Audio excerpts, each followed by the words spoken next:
Hey, welcome to the show and welcome back, Mandy Pearce. She's here from Funding for Good and she wants to tell you all the stuff you need to know. Mandy, update us on how you've been. It's been a while since we did our executive coaching and development planning conversation last year. We did. Yes, everything is good. Things are going great. Opening back up from COVID. So we're still doing lots of online content for folks, but getting more in person. We've been traveling around the country doing strategic planning, and that has been wonderful. We just got back from a week and a half in Wyoming, getting ready to head out to California, getting ready to go to Virginia, getting ready to be back in Wyoming. So got lots of travel planned for that this year, but we took the executive coaching to another level, and now we're working with consultants. So we're helping nonprofit consultants learn how to start their business, grow their business, and take it to the next level. And that's what we're here to talk about today. So you're saying your business was doing one thing and now it's evolved over time? I thought once you started a business, you had to just stick with it come hell or high water. Is that not how it works? No, so our business, much like your business, has transitioned over time. And we just started initially as grants only. We did everything grants, full service, round the clock, everything you can imagine. That's what we did. That was it. And then we got into fundraising consulting, and then we got into development work and board development. And then we got into strategic planning because we really realized that was where the foundation of stuff was. And then as I learned more about being a consultant, I learned that I loved creating businesses and growing them. So I started doing some work with consultants who wanted to start their own business. And then I really loved that. So I created a boot camp and a webinar. And now I'm doing more of that. But we still do strategic planning and board development and consulting, but we don't do the hands-on, let us be your grant writer stuff anymore. We've kind of moved past that a little bit. We do the education pieces that go with it. That's interesting. I know that I interview about a third like nonprofit leaders, about a third business people, and really about a third of coaches and consultants, which are not the same thing. One does a little more teaching and one does a little bit more doing. It's interesting to see that so much of my audience actually does coaching or consulting in the nonprofit arena and is a large part of my audience as well. So, what happened that you decided you wanted to coach coaches, so to speak, instead of work more with consultants? So I work with both consultants and coaches. So people that have a nonprofit consulting business very often will provide coaching services in addition to consulting services. And a lot of times they don't know the difference. So for those people that may be listening to us that didn't know there was a difference, and those terms might be interchangeable in your language, consultants are going to share with you what to do and maybe guide you through the steps of learning how to do it, but they're not going to roll their sleeves up and do it for you or even with you. And I'm sorry, that's consultants. Coaches are going to just teach you how to do it. So like if you're a coach for a little league team, you're going to tell them how to hit, you're going to show them how to catch, you're going to do those things, but you're not going to hit for them. You're not going to put their glove on and go catch for them during the game, right? So that is a coach. They're going to tell you what to do. They may demonstrate some piece of it at some point for you, but a consultant is the one that's going to be there rolling up their sleeves, standing behind you with their hands on the bat, like helping you swing through it.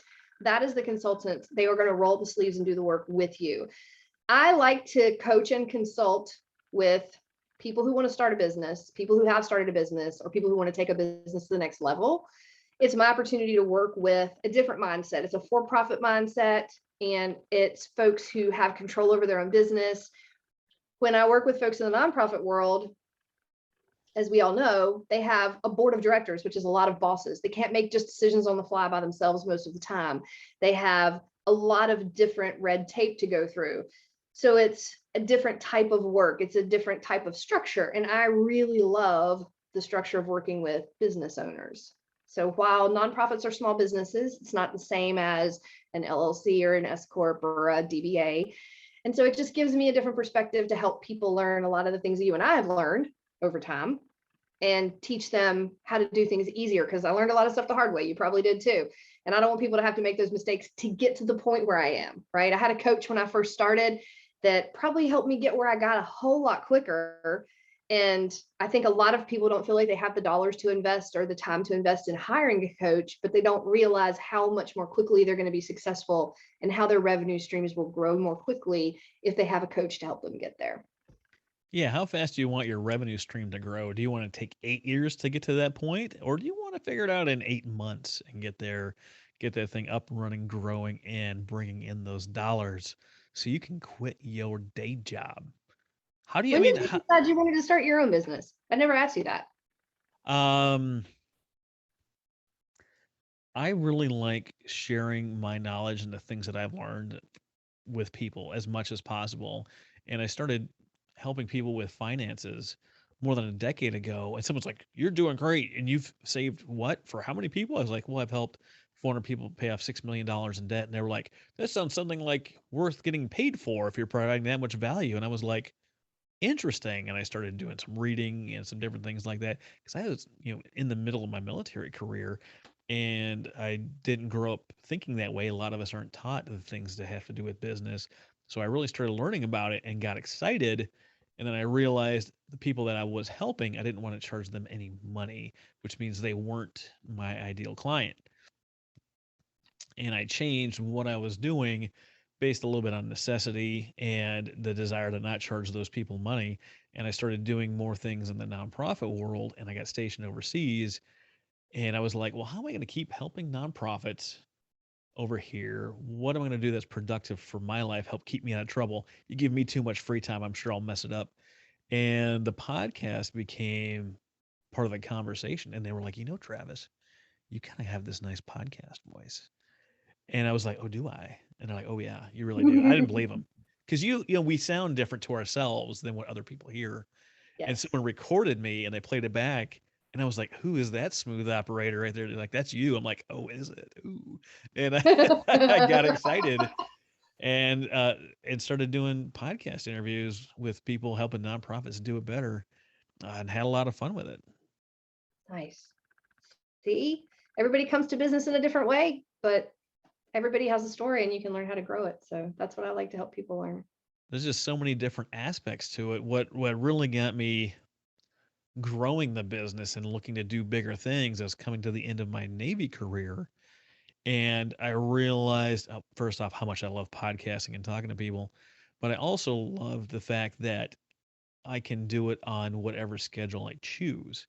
I was like, I do not want to have to get up, do not want to have to shave. Obviously, if you're watching the video, you're like, dude, you haven't shaved in a hot minute. That's true. But like, do I want to be tied to a building? These thoughts are happening before COVID started. And I'm like, I don't want to be tied.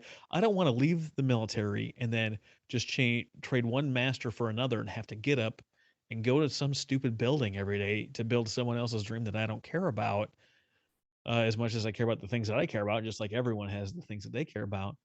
And if I want to be able to travel, I was like, how am I going to make something that's portable that allows me to do what I enjoy doing, what makes me money from anywhere I want to? And had the discussion about designing what you want your day to look like. And most people, including myself at the time, had never thought about designing your perfect day. What does that look like? Who do you want to talk to? What time do you want to get up? Where do you want to be? What kind of conversations do you want to have? And when you start thinking about something like that, for me, nowhere in there was take myself downtown to some building, park and walk in, hit a time In a clock, school. or wave to the boss by the water cooler. Like that was nowhere in my stuff. Like if I get a public speaking gig and I'm speaking in Rio and I like being in Rio, maybe I just want to hang out for 3 more weeks because I'm in Rio.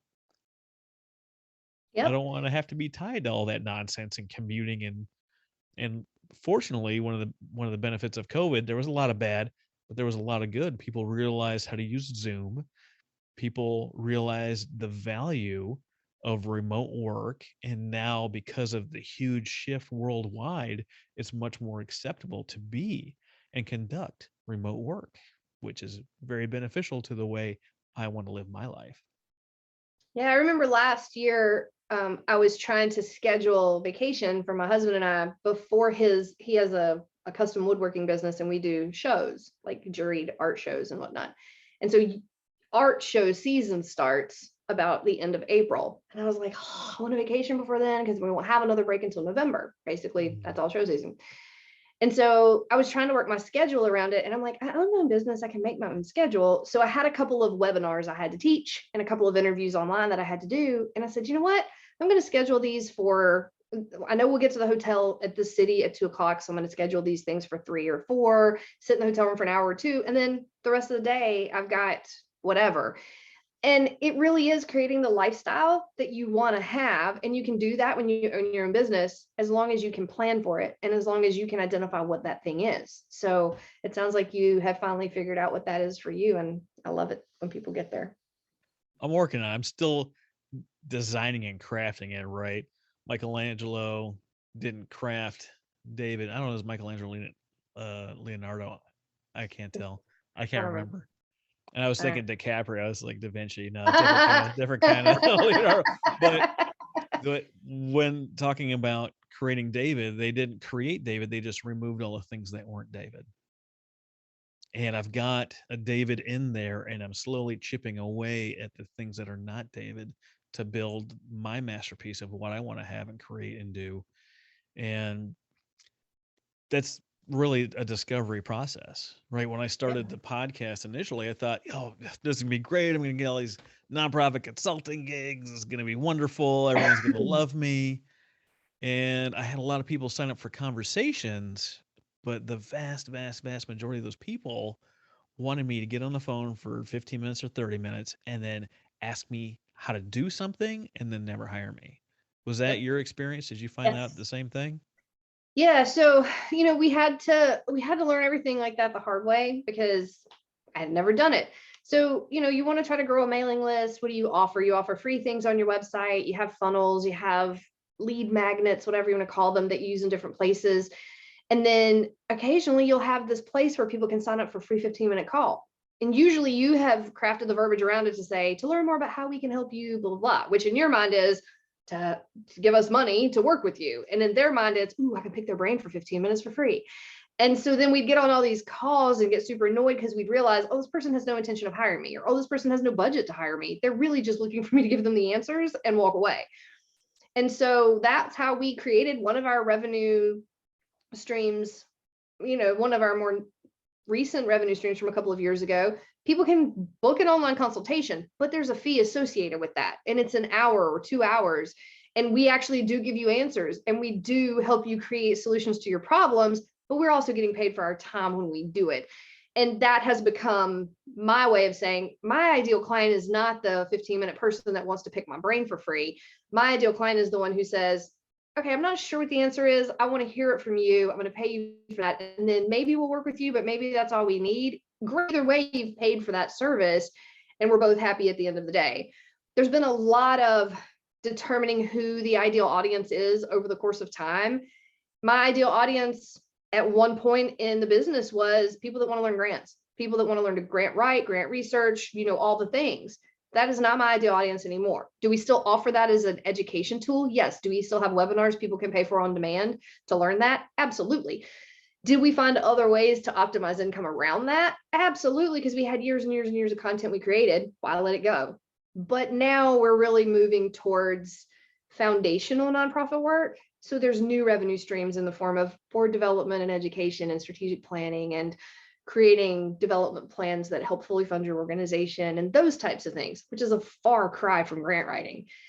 So Yeah, it's much different. It's interesting how this stuff changes. When I got my first question about podcasting pretty early, we started the show, and within 3 months we were number 4 in the U.S. And questions started rolling in about podcasting. I found out that very few people were asking me about nonprofit work, and far more people were asking me about podcasting. So I stopped trying to push against this wall that was nonprofit work. I still have something like you created, right? I have a nonprofit in a box. It's got all the startup documentation you need. It's got an example of a 1040 or 1023 EZ, copied in there. It's got example bylaws, and it's got quarterly minutes, and it's got all these things. It's like a sure. disgusting amount of information in one place for a very reasonable price.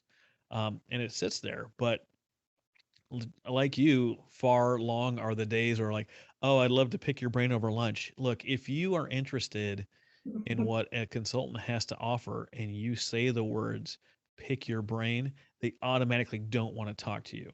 Yep. You I agree sound with that. like you're just going to be a leech or a vampire that's going to come and suck the life out of us for 15, 20 minutes, 30 minutes, however long it is, and then Long as they can. leave us empty and upset with what's been going on. Is there a lot of people that offer free consultations? Yes, but figure out use that whatever that time is to figure out what your vision is moving forward, not figuring out how to do the one problem you have. Get on a discussion board, listen to a free podcast where they explain the answer. Don't just book time with the expert and expect them to fix your problems.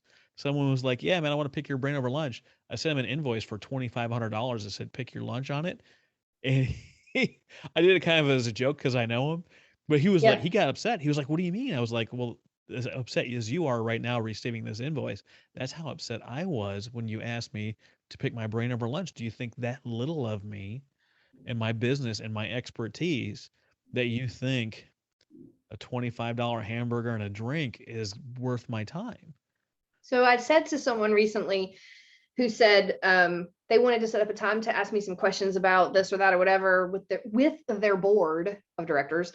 And they're like, could we take you out to lunch? I'm like, sure. If you want to pay for my lunch and pay for a consultation fee, that's cool. Or we could just have the consultation. Either way, like I didn't let them think that it was going to be, yes, pay for my lunch and you can ask me anything you want because I can buy my own lunch. Um, Yesterday I was with a friend who they have a consulting company, not just nonprofits. They work mostly with for-profits, but they don't charge consultation fees.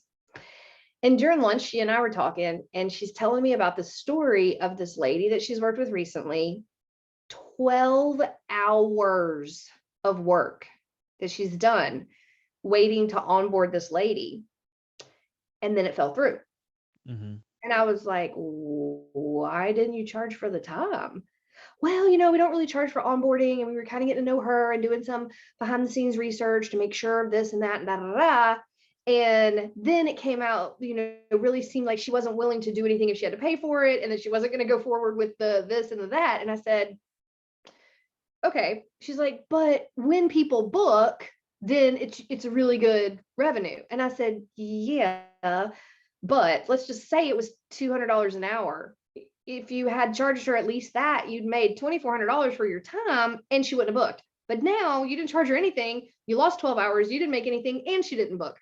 So I don't understand why you're not charging for your time. And she's like, yeah, I think we're going to probably rethink this model, blah, blah, blah. But I mean, they've always done it that way, which is part of the problem.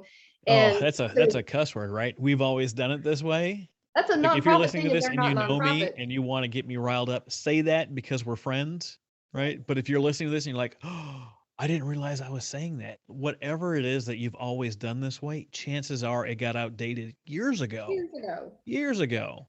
There's no Yes. chance that you're on the cutting edge, the leading edge, and most nonprofits are not. Big ship, little rudder, but And that's the thing, these are for-profit consultants. They don't even work with nonprofits really. And so it's across the board. Nonprofit consultants of every kind have this issue with charging for their time for a consultation. And I said, if I feel like I need your services, I'm happy to pay for your time, because you can't just have free calls all day and expect to pay your bills. That's not, the heart doesn't pay the right. bills, people. Well, I have a problem being paid hourly. Oh Like, am yeah, I an no. hourly employee? Like, how do you determine, right? There's hourly based stuff, sounds like onboarding time, and project based stuff. Like, as a consultant, like, how do you decide So what you're doing and when you're not? we only have two things that we charge for hourly. One is consultations, because it's either 1 or 2 hours. That's it.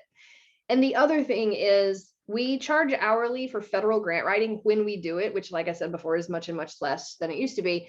But we always give a quote, pay 50% of the quote and then the final balance. But it is calculated based on hourly for the client. So they know, we're $250 an hour and we're estimating it's going to be a 40-hour process. So they have an idea where that came from.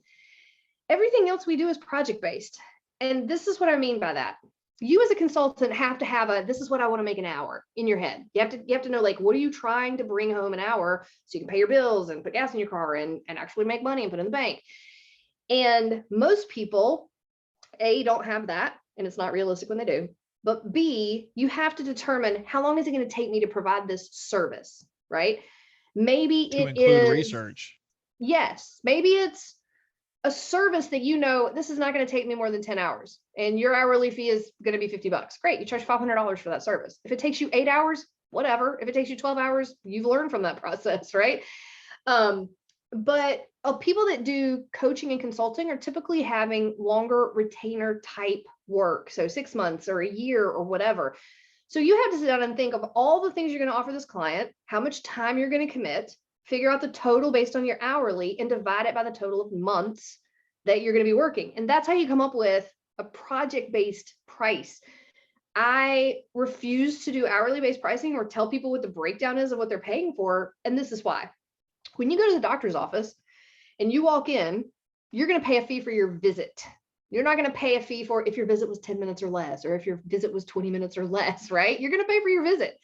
And if they provide you with any medications, you're going to pay for those too. And if the doctor doesn't fix you or solve your problem, you're still going to pay for the visit because they used all their knowledge and expertise, did the best they could. If they have to refer you to someone else, then you have to go to someone else and pay them too.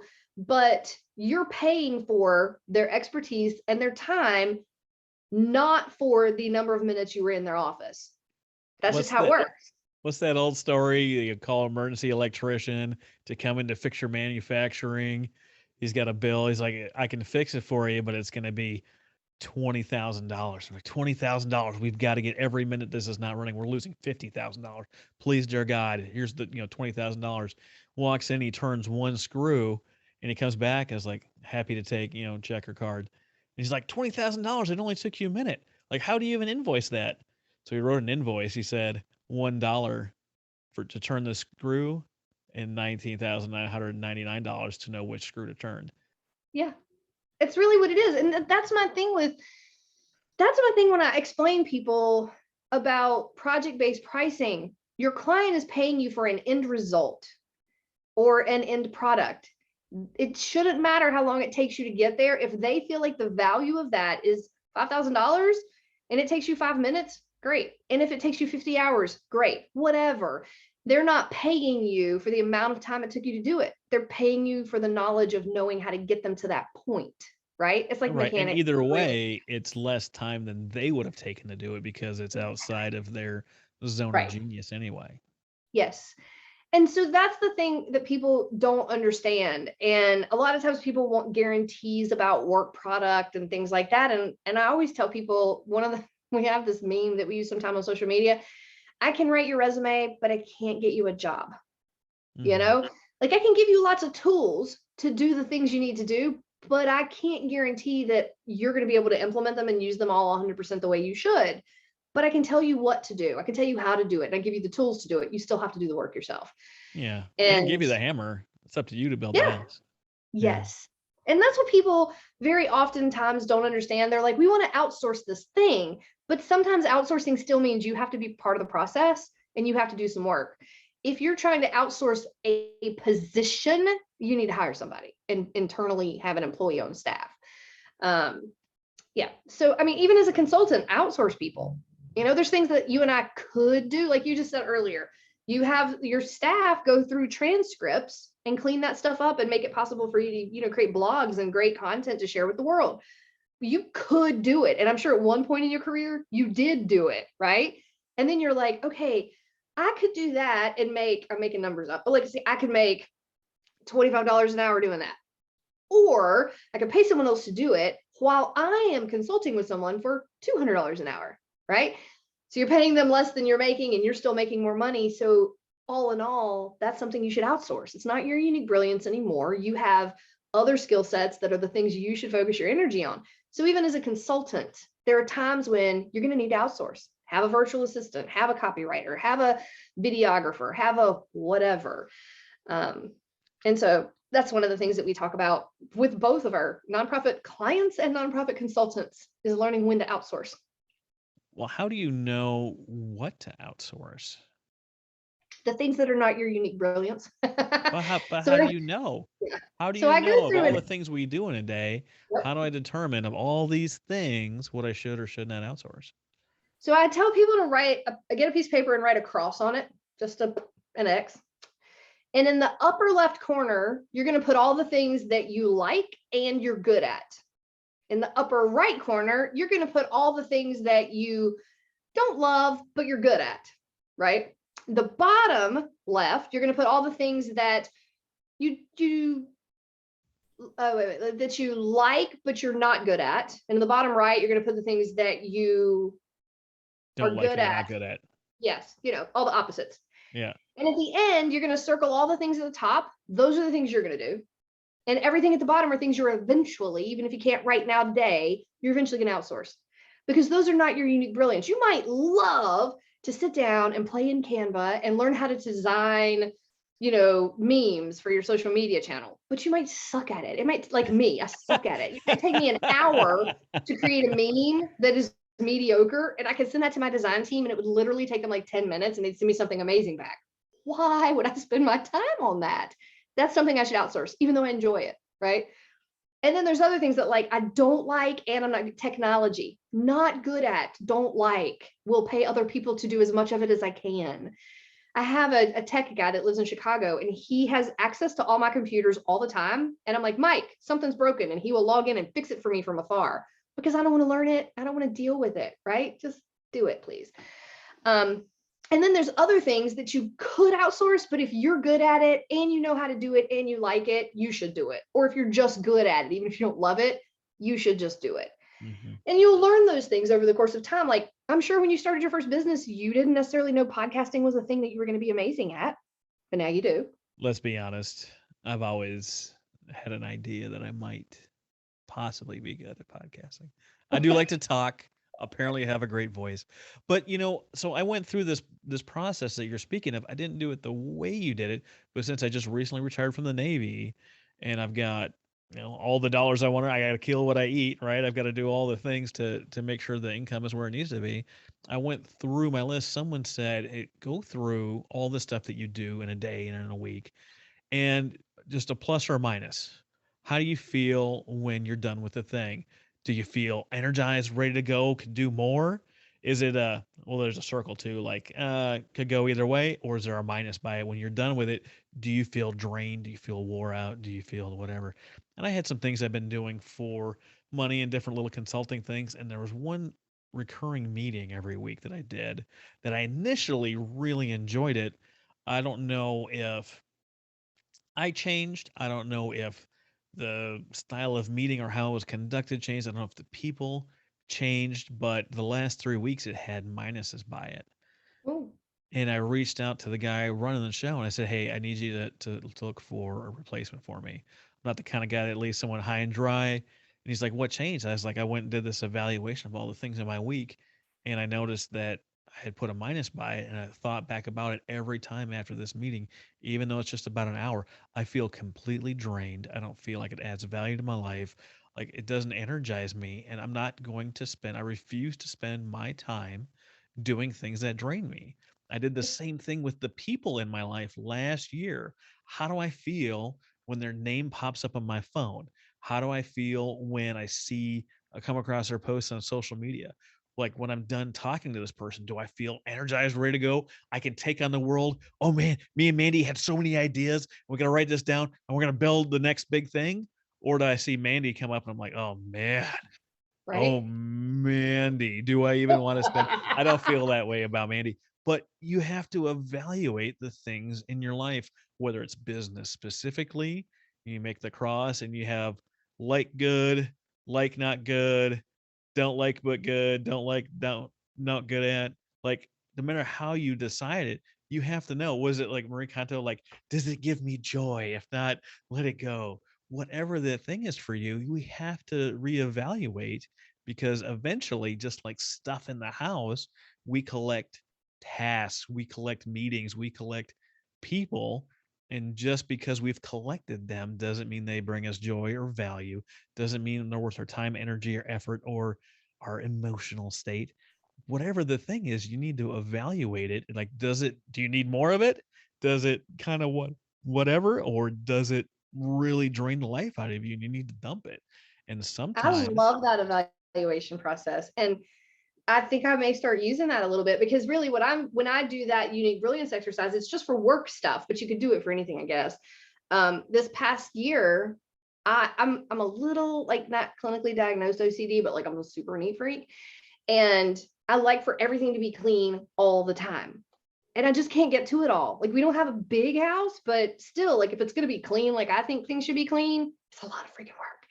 And so last year I decided at the end of the year, I'm gonna let this go and I'm gonna hire somebody every other week to come in and help me clean the house. Like I think that's a fair comparison, like a fair thing to let go. And the dollars were equivalent. Like I'm gonna not do this thing that costs this much, and I'm gonna do this thing that costs this much.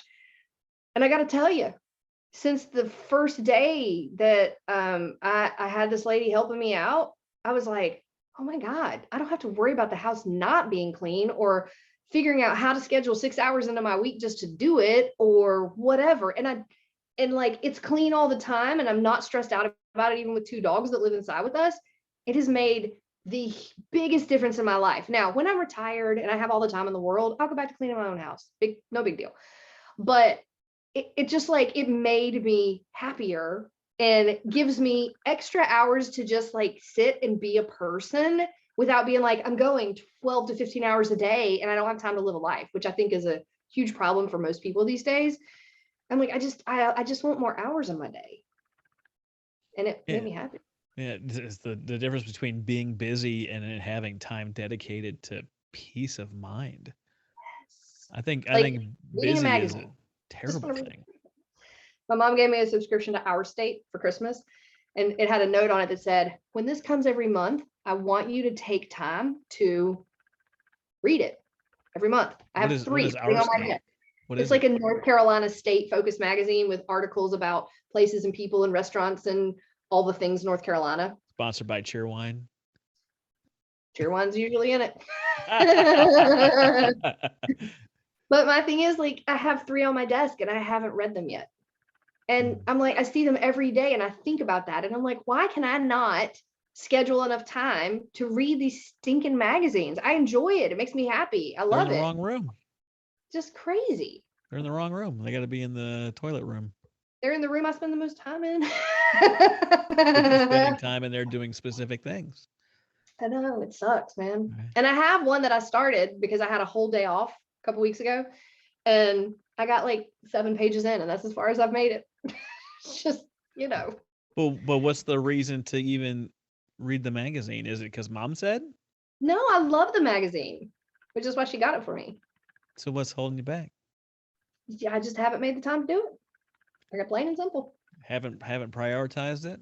You don't Yep. think if you thought it had immense value, there's no reason you wouldn't read it. You must not feel that it's more important than the other things you already have scheduled. Yeah, it's fun stuff. Well, so there you go. Do you schedule fun, quality of life things within your week? I need to, and I don't, but I should. I can be honest and say I have, this has come up for me. A lot of people ask me about this. Like, how do you get so much stuff done? Like that. last year, I did a podcast every week, so 52 podcasts in a year. But I also spoke at 6 conferences. I also hosted the Veteran Podcast Awards. I also hosted Miss Oklahoma pageant. I also was still active duty Navy, had a wife and kids, and finished up my master's degree and changed my business and created a college course that is accredited and available for you to take. You can learn about podcasting, get college credit, transfer it into any school you're going into. Check out my link. But I did all that last year, and they're like, "How on earth do you get so much done?" And it's not about scheduling things in my week, but I have time set in my week for specific things. Monday and Wednesdays are the only days I schedule for a nonprofit architect. That's it. You can't get me nonprofit architect stuff any of those other times. I have certain times throughout the week where I'm a guest on a podcast. Thursdays are dedicated to my networking. Tuesdays are dedicated to my learning. And Fridays, a catch all day. And about every other Friday, I schedule golf or outdoor time or friend time, or I go to like a matinee or like an early movie, right? And go hang out. But I Yep. schedule my fun. I schedule my fun. I schedule time dedicated to that. Saturday mornings, like our family doesn't go do a lot of stuff. That's just not like how it is. I schedule some interesting work catch up time Saturday morning because that's when I have available and I feel free to do it. And then Saturday evenings are usually dedicated to friends. So figuring out what block of time works best for you and ensuring you're inviting yourself to your own party, high on my priority list. And I try to have a party for me Yesterday, I took every the whole week. day off and went to see a friend out of town and had lunch and went shopping and went to 2 bakeries. Yes, two.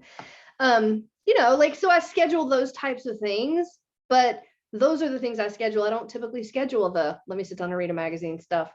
But I should, and I should do more of that. So yeah, nice realization to have. It is good. I got some friends, Stephen Kuhn and Lane Balone. I've done a lot of business with them. They're both also prior guests on the show, and they always end every meeting with like, it's all about quality of life. You are doing something in your business, your nonprofit, your consulting, whatever it is that you call your work. You're doing it for a reason. One of those reasons is dollars, but it's not just dollars for your bills, it's dollars for your life. Are you going to spend the dollars to buy your kid a new football so you can go spend some time in the backyard throwing the ball around? Or are you going to buy those dollars so you can get an RV and go camping throughout the US? What are you spending those dollars on? It doesn't matter how many dollars you have if some of those aren't used for you for your fun. I agree. Yeah, Yeah. you can have all the dollars in the world and buy Twitter or whatever it is that you want to do with all your dollars, but it's got to have some kind of fun component for you. Yeah, it's all about building the life of your dreams. Yeah, And part of that is designing your figuring out actual what is life. it. Yeah.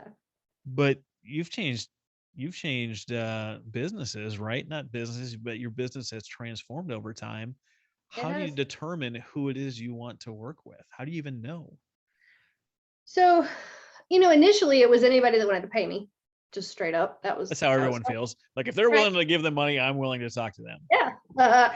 And now it is really more about figuring out is what this person needs, what I can deliver, and do I want to work with them? Do they have the resources? Do they have the structure? Do they have the desire, the time to really be successful working with me?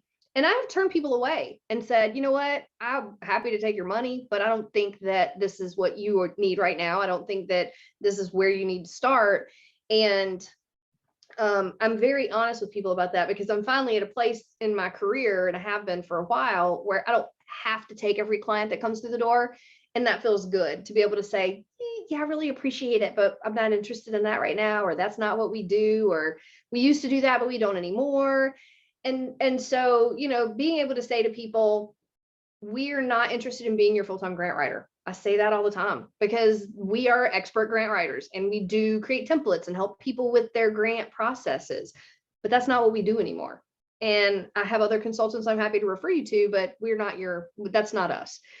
And so being able to clearly accept, I have let a demographic go from who my ideal clients are. I like it because now I have all these other people that I want to work with. There's a consultant that I know, her ideal client is startup nonprofits and founders. I don't want to work with startup nonprofits and founders. There's so many issues, so few resources, a lot of disorganization most of the time, and they're not ready to take those big foundational steps of growing and building capacity and doing those things. They're just not able. They haven't got enough years of experience yet. That's her ideal client. That's who she loves to work with. So I refer those people to her most of the time. There are the exceptions, people that really did their homework and have great research, and resources are established and the foundation was done correctly and they are ready. And I have taken those clients, but most of the time it's organizations that are a little bit more developed and robust and established that end up being our clients that we work with. And for nonprofit consultants, it's really 3 stages. People who are thinking about a side hustle, or maybe they have a little bit of a side hustle, but they still have a full-time job.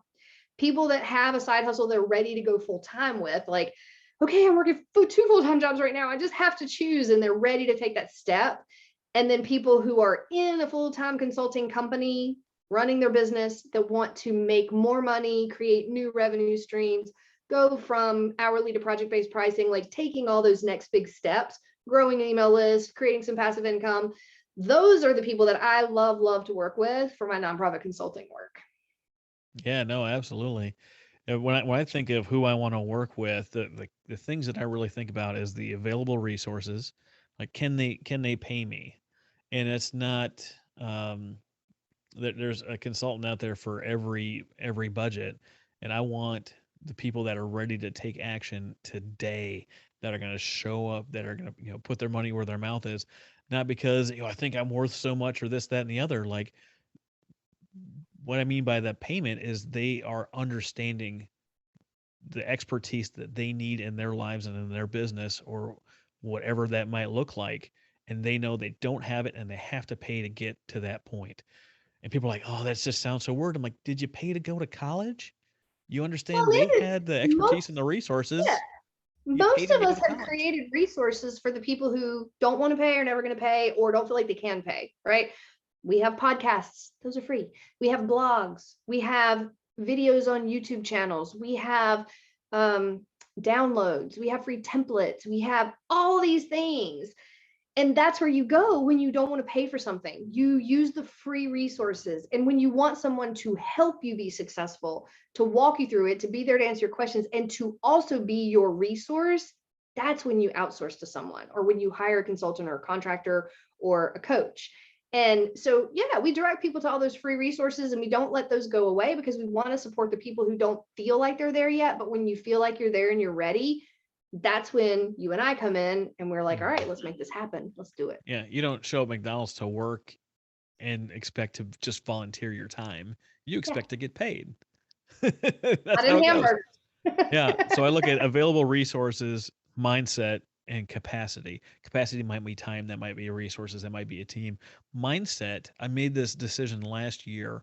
I refuse to have anyone in my life, whether it's friend or client or otherwise, that is not at the abundant mindset. If they have a scarcity mindset, if they're in survival mode, I'm not the right fit for you. I'm just not. I don't want to have those conversations. I'm not interested. It completely drains me. Now, if you're in an abundant mindset and you're having a bad day, hey, completely understand. I'm not going to discount a bad day. But if you think there's not enough, there's nonprofits out there, right? They're like, oh, we don't have enough, or we're a startup, or we're a nonprofit, so we can't pay. Fun fact, most of my clients were nonprofits. They paid. There is Yes. money in nonprofits. Let's not pretend. But if you feel that way, you're not going to be interested in any of the things that I have to say, because as Yeah. far as you're concerned, there's not enough. There's nearly 8 billion people in this world. There's food aplenty, not always in the places that it needs to be, but there is more than enough to go around. I'm not competing with Mandy for consulting clients, because there's more than enough people that need consulting or coaching or whatever variety you call yourself, that if they're not a good fit for Mandy, she might be like, you know what, Travis, these might be right up your alley. If they're not a good fit for me, hey, Mandy, I have got the person for you. We're not competing, not because Yeah, I'm really great and she's no good, but that's because the we wrong have mindset. We've always been, let's collaborate. There's yes, there's too much work. I can't do it all. My yeah, team can't do it all. yeah, And I know that for my company, I don't want to grow big enough to do it all. Like, I don't want to have more staff. I don't want to have to manage people. I don't want my work to be my life forever. And so I know I'm not going to grow this company beyond where it is. Like, we will continue to help people at the capacity we are. And those are the number of people we can help a year. So yeah, I want to refer people to other amazing consultants. And I feel like more consultants should have that. Like, if a consultant calls me and says, hey, can you send me a sample of what your contract looks like? Because I'm new and I don't know how to blah, blah, blah. Yeah, sure. You shouldn't have to pay a lawyer to help you create some BS when everybody in the world has a contract. Here's a contract, make it your own. You know, people are all like, people don't want to ask for a sample of, what do you use for your intake tool? It's a freaking questionnaire, people. It's not that deep. Please just share it with Google people. Forms. Move Here's a on. copy, make it your own. Yes, exactly. And so that's why we have a template page of over 50 templates people can download on the spot in a Word document, change that bad boy, make it your own. Do whatever you want to it. I don't care. I created it for some client at some point, and somebody may need it. Child protection policy, sample bylaws, blah, blah, blah, whatever. But then there are some that we spent money creating, so they would be fillable templates and super professional. And yeah, there's a fee associated with those, but it's like $37. So yeah, it's like, share and help people out. Do you remember how you said you're 40? Back in the day, when you were Back in the growing up, day, in the 80s. someone would say, right? Exactly. Someone would be like, hey, so and so's moving, and 10 people would get together and help them move in like 5 hours. Today, it's like, so and so's moving. I'll pay you and feed you pizza for dinner if you'll come help me move. What the hell is wrong with people these days? Sorry, excuse my French. I just don't understand what happened to our society where it's like you can't ask a neighbor to help you with something without offering to pay them, or you can't call and ask somebody a question without offering something in exchange. What happened to that I know, but society? I know what happened, right?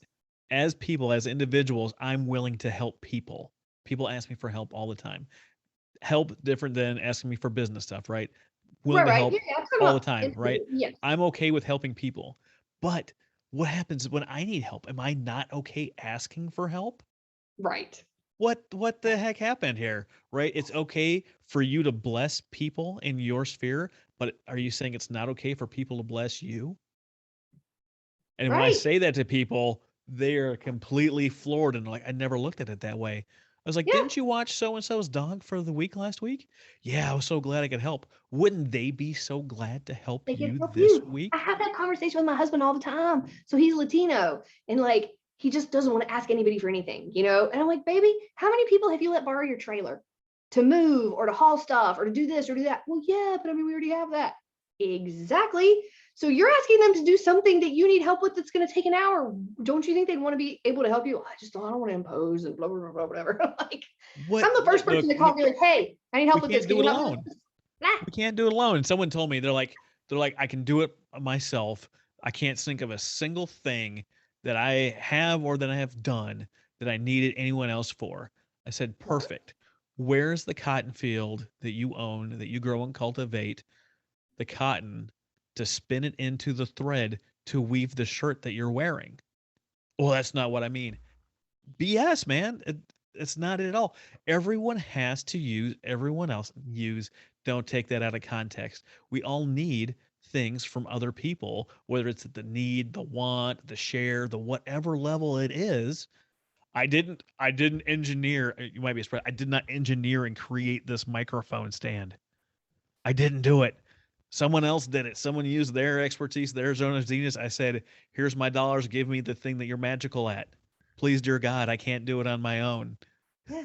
Right? I just like I want to help people, and I feel like you do too, which is why we create stuff like this. You know, Yeah. like why Yeah. we have podcasts out in the world. People aren't like, "Oh, I'm going to pay for this podcast today because I want to hear what Mandy and Travis have to say." But I just wish it could extend a little further into our society. I feel like things have changed a lot since you and I were kids, and I Yeah. don't know that it's all for the better. You know, I don't know. I think there's still good people out there that are willing to help. I there think are. that there's all sorts of these things in the evil media empire. I'm of Yes. course joking. They want to tell you the stuff that's going on in the world that's bad, the things that are problems, which means all the things they're not reporting on is good. I would remember getting my passport to go over to the Middle East for a year, and I'm standing in line, and there was a shooting at an airport in Florida, and really enjoy injecting myself in other people's lives. So if someone's having a conversation, I'm like, "Ooh, what's going on? Can I help? Is this a bat signal going up? Do they need me?" And she was like, "I don't know. I'm kind of nervous. Like, I don't know if I should fly because there was an airport shooting." And I was like, "Hey, I got a question for you. I heard what you said about the airport shooting. I know it's concerning." I was like, "Let me ask you a question. How many airports are there in the world?" She's like, "Well, I don't know." I was like, "Would it be fair to say there's thousands of airports?" And she's like, "Yeah, I can see that." "And how many flights do you think are happening in a day per airport? 100?" She's like, "Sure, we'll say that." And it was like, "When was the last time you heard of a problem in an airport?" And she's like, "Oh, that's a good question. I know there was one in the 90s." I was like, "So between then and now, in the last 25 years, there's been millions upon millions of flights that have come and go without any mention in the news whatsoever. But you're worried about this one you happen to hear about?" And she's like, You "I wouldn't have see heard your." about it if we didn't have the technology we have today. My Yeah, dad just made that you wouldn't have even statement known. You again. would have gone flying Yeah. and not cared anyway. Why are we concerning ourselves with these things that are one in a million, one in 10 million, one in a billion circumstance? Why are we taking up any of our brain power, any of our bandwidth, any of our emotional state on this one thing that happened? That's a perfect what you just said about why are we spending any of our brain power and bandwidth on this thought. I really try to get across to the folks that I'm able to work with that want to be or that are consultants, coaches, whatever you want to call them, to help them understand once you've determined something in your business, whether it's I'm going to offer this thing or I'm not going to offer this thing anymore, or this is my ideal client or these are not my ideal clients, once you make that decision, confidently go forward with those decisions and stop second guessing yourself and stop spending time wasting energy on rethinking it, rehashing it. Should I not have? Da, da, da. You made the decision. Now let's just move on.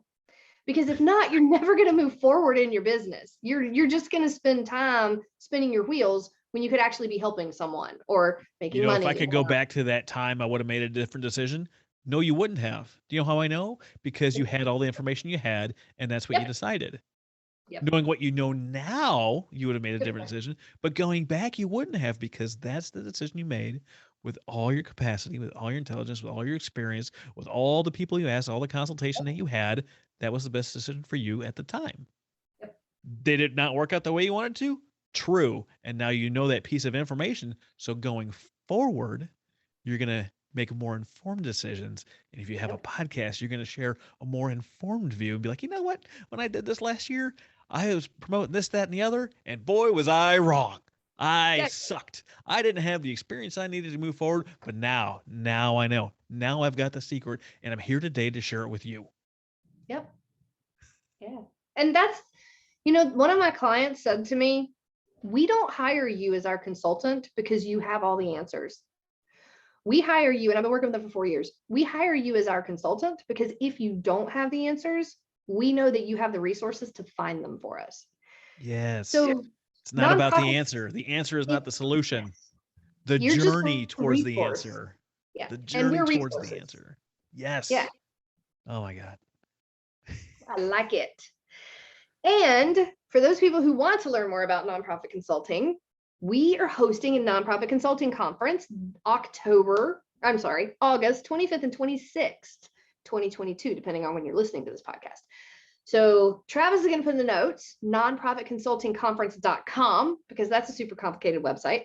And if you want to learn more about it, you can go there and book your seat and join us for a 2-day conference. And we will share more with you about it on the website. I won't take up a ton of time marketing it right now, but if you're thinking about starting a business, if you have one started and you're ready to go full time, or if you're full time and you're ready to grow and make the money of your dreams, this is going to be the conference for you.